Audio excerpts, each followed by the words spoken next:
Next day at lunch, Nanashima is asking what everyone will do for Christmas. Kai mentions that she is going to the Komiket, which is Japan's largest doujinshi exhibition sale. Nanashima argues that it is a waste of time, but Kai insists on attending Komiket, so they ended up going together. On that day, they arrived as soon as 6 o'clock in the morning. Kai being the only one excited, she gave all 4 of them a guide to the Komiket, so they could be prepared. They have arrived, and the place is already packed with people. Nanashima wanted to leave, as he couldn't stand the smell from all the weebs waiting in line. It was also very cold, so Kai gave them all hot pockets to warm them up. They ended up waiting in line for an hour and another hour when the doors opened, and another hour before they could enter. It was 11 in the morning, and they had just entered the venue. Now they need to split up and get all the books in Kai's shopping list.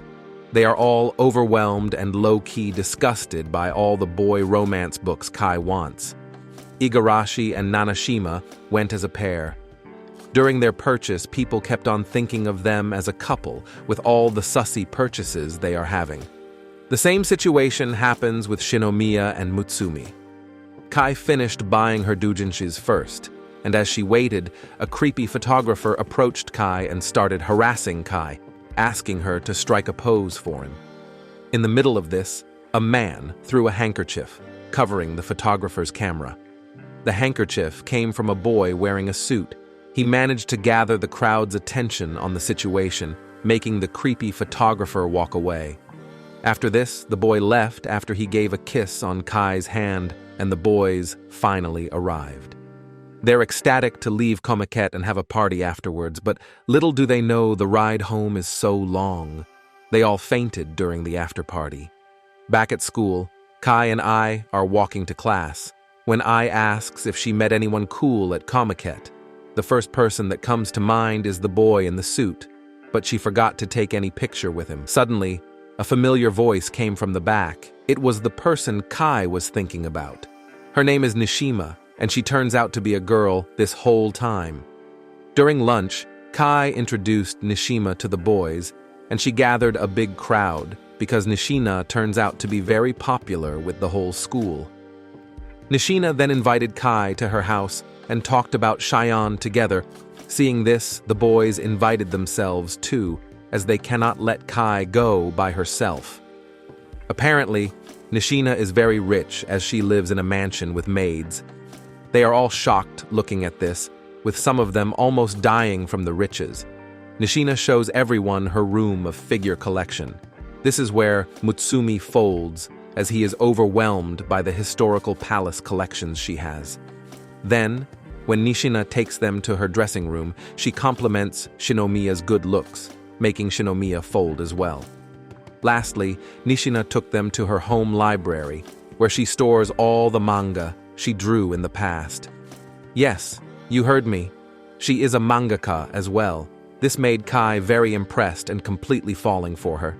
Before they leave, Nishina has a request, which is to take photographs of the boys. The boys are confused, but Kai catches her drift. It turns out Nishina is a fujoshi as well, and they are about to fulfill their suspicious desires with the boys. During the photo shoot, the boys are very sturdy, as they have not done this before. This is when Kai told Nishina to show them how it's done with her. First, she lays Nishina on her lap and leans in for a kiss, but Kai is too embarrassed to actually kiss her. Seeing this, Nishina gently pushed Kai's head towards her, and they kissed. Nanashima immediately pulled Kai away from her, but Kai just sat there, shell-shocked. Frustrated by this, Igarashi sees Nishina as a huge problem. The next day, Kai is looking at fan-made ships of Cheyenne, to which the ship reminded her of what happened with Nishina. While scrolling through Cheyenne's fan page, she came across this competition online. The challenge would need the contestants to make chocolates of characters from the anime Cheyenne is from, and the best one would get a signed illustration by the character designer. Suddenly, Nishina popped out of nowhere and tried to approach Kai, but she was stopped by Nanashima, as he doesn't seem to like Nishina at all. Nishina ignored him and asked Kai if she was joining the competition, and Nishina asked if they could do it together, to which Kai pushed Nanashima away. Kai accepted her request, and the boys tagged along as well. At Nishina's house, Kai showed the boys how she will be making her chocolate. However, looking at what seems to be a normal-looking Shion, Kai destroyed the chocolate as she would only allow perfection when it comes to Shion. At this moment, Nishina suggested to Kai to make the chocolate in 3D, which is very hard, but Nishina promised that she will guide her to success. After a while, when most of the boys are having fun making chocolates, Kai is depressed as she fails to make a proper-looking 3D Shion. After a few more tries, Nishina made a fabulous Shion, as told Kai to use hers for the competition. We are transitioned to a frustrated Kai chilling at home, not sure if she should submit the beautiful one or the malformed one. She ended up submitting the malformed one, as that chocolate contains all the sweat and tears Kai has put into making it. She then gave the boys and Nishina some chocolates for Valentine's Day. The next day, Igarashi is shocked. He cannot believe what is in front of him. The obese Kai has returned. It turns out that she had eaten all the chocolates leftovers from the Shion competition, as she thought it would be a waste to throw them away. Looking at this, Nanashima and Igarashi are both in disbelief. Nanashima fainted from the gravitational force of her weight, so Kai immediately ran out of the classroom to get medical help, but she crashed into Shinomiya, making him faint as well. A few hours later in the infirmary, Shinomiya is rolled up in his bed. Hoping that this is just a dream, Nanashima is next to him, and he had enough of this oversized Kai, so he decided to team up with Shinomiya and get the slim Kai back. When they went back to the classroom, they saw Nishina feeding tons of snacks to Kai and told her to stop, but Nishina loves this side of Kai as she is so round and cute. However, Nanashima cannot let this go on and kindly threatened Kai to lose some weight. Next day in the morning, Nanashima already had Kai running laps in the field. The same process is repeated until the end of the day. Next day, Kai looked like she got all her life forcey suck it out of her. For her workout session today, Shinomiya will be coaching them how to dance like J-pop fans, in hopes of making Kai more motivated to exercise. His plan did work out, but it backfired as Kai got too hyped during the training session and broke her back. She dozed off, and everyone escorted her to the infirmary. Seeing how defeated Kai looked, Nishina asked if they could put a stop to this weight loss routine. When Nanashima asked why, she said that this workout routine is too hardcore, and they are pushing her too hard. The tension between Nanashima and Nishina is high. Luckily, Mutsumi called them down and said that, whether Kai wants to work out or not, it's her decision, and they should respect whatever the outcome is. Afterwards, Nishina has become illegally close to Kai, as she wants to help Kai recover from the injury as quickly as possible. During recess, when Kai thinks Nishina would show up again, Igarashi grabbed her hand and brought them to the rooftop, as he knew Nishina's gonna show up sooner or later. Kai thanked him, and everything the boys had done to help her lose weight because of her carelessness with the chocolates. As appreciation, Kai really wants to lose this weight and make everyone happy again.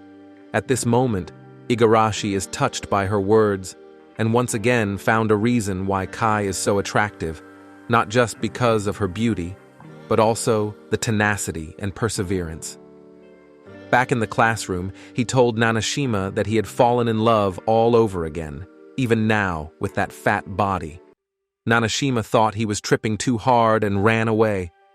One more week of exercises later, Kai is all slim again, and the boys are all tired from motivating Kai with suspicious incentives during her workout. However, there is a bonus for Kai that none of the boys knew. The bonus is that if Kai returned to her slim body, Igarashi and Nanashima had to kiss in front of her. I guess you all know what happened next. Today, Kai is walking to school, but she is acting strange as she ignored the boys when they greeted him. During lunchtime, she finally snapped back to reality with help from Mutsumi. It turns out that she is daydreaming all day because of the new anime she picked up, a character called Akane, and she fell for him the moment she saw him. By the looks of it, Nishina likes the series as well, and they showed the boys the trailer of the anime. The trailer, of course, contains a lot of sussy stuff, like how Akane transformed into armor after touching the main character, Lloyd's chest. It's just some weird fujoshi stuff. In the heat of the fantasies between Akane and Lloyd, we ran into a problem. When Kai said Akane and Lloyd, Nishina said Lloyd and Akane. They kept on repeating the same sentence, but with reverse order. This little argument turned into a rivalry between Nishina and Kai, as they would ignore each other at school. I got curious one day on the fall-off between Kai and Nishina, so she asked Igarashi and Nanashima of what happened. They told her, and I is shocked, as she explains what happening between Kai and Nishina is called a reverse ship conflict.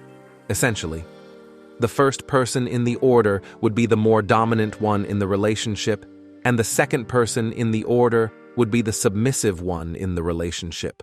So this is what causing conflict between them. This rivalry kept on going until one day the boys decided to squash the beef between Kai and Nishina. The plan is as follows. Mutsumi would ask Kai out to an anime shop. Without knowing, Igarashi asked Nishina out to the same shop as well. As they arrive at the shop and both of them meet faces, they are already ready to leave. They are both forced to go hang out together with the boys. They ended up in a cafe where the boys would try to squash their beef. But Shinomiya just can't take a hint and wouldn't stop bringing up the reverse shipping thing. This only intensified the rivalry. And as the argument goes on, which ended up with Nishina declaring a competition with Kai, she said that they will both post their fan fiction of their ships on the same site, and whoever got the most upvotes win. Kai accepted the challenge, and they went off to prepare. The next week, Shinomiya realized how tired Kai is from writing and thought that it was not fair for Kai at all, so he went to confront Nishina. However, he got absolutely humiliated by Nishina during the confrontation, which he is later on laughed at by the rest of the boys. Anyways, it is finally the time of the competition. They both posted their fanfiction, and both of their posts are very popular within the fandom. Next day, it was the day to determine who had a better ship. When they checked their posts, Kai lost, and Nishina won. Kai fell onto the floor while Nishina got a bit too arrogant and doubled down on her, which made her cry and ran away. After this, Igarashi asked if Nishina is satisfied or not. He said that Nishina once told him that she loves beautiful things, but he states that making the girl she likes cry is not beautiful at all. When Nishina is leaving after school, she looks at the school gate and remembers how everyone is judging her wealth and making assumptions about her. It was Kai who appeared out of nowhere and bodied those people, literally. She also remembers when Kai bought his whole art collection while she was still a new artist. She then received a message from Igarashi of where Kai is at, and Nishina ran there without a single thought. As she arrived, she apologized, and they both appreciated both of their fan fiction and reminded themselves what got them so into anime.